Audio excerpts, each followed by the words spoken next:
ఆర్యవైశ్యుల సంక్షేమానికి ఎన్డీఏ కూటమి ప్రభుత్వం కట్టుబడి ఉందని తిరుపతి ఎమ్మెల్యే ఆరణి శ్రీనివాసులు చెప్పారు.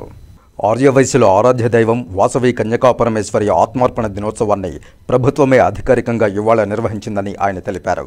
శుక్రవారం ఉదయం తిరుపతి కొత్త వీధిలో కొలువైన శ్రీ వాసవి కన్యకాపరమేశ్వరి అమ్మవారికి ఎమ్మెల్యే ఆరణి శ్రీనివాసులు సారె సమర్పించారు. అనంతరం జరిగిన పూజల్లో ఎమ్మెల్యే సతీ సమేతంగా పాల్గొన్నారు. ఈ సందర్భంగా ఎమ్మెల్యే ఆరణి శ్రీనివాసులు మాట్లాడుతూ ఎన్నికల మేనిఫెస్టోలో ఆర్యవైశ్యులకు ఇచ్చిన హామీలను ప్రభుత్వం ఒక్కొక్కటిగా నెరవేరుస్తోందని అన్నారు. ఇందులో భాగంగా కన్యకాపరమేశ్వరి అమ్మవారి ఆత్మార్పణ దినోత్సవాన్ని అధికారికంగా ప్రభుత్వం నిర్వహించిందని ఆయన తెలిపారు.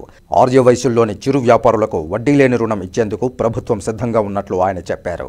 ఆర్యవైశ్యులు తమ వ్యాపారాలను స్వేచ్ఛగా నిర్వహించుకునేందుకు తమ వంతు సహకరిస్తామని ఆయన తెలియజేశారు.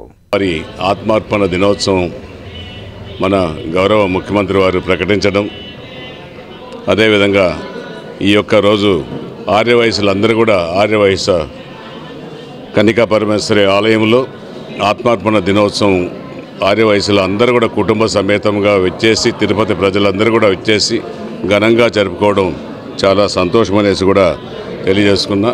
ఈ ఒక్క సందర్భముగా ఆర్యవైశ్యులతో పాటు మమ్మల్ని కూడా భాగస్వాములు చేసిన ఆర్యవైశ్యులకు, అదేవిధంగా ముఖ్యంగా కన్యకాపరమేశ్వరి అమ్మవారికి కృతజ్ఞతలు తెలియజేసుకుంటున్నా. ఎన్డీఏ కూటమి ప్రభుత్వం గౌరవనీయులు ముఖ్యమంత్రి నారా చంద్రబాబు నాయుడు గారు, అదేవిధంగా ఉప ముఖ్యమంత్రి కొణిదెల పవన్ కళ్యాణ్ గారు ఆంధ్ర రాష్ట్రాన్ని అభివృద్ధి దశలో పయనించడానికి అహర్నిశలు కష్టపడుతున్నారు.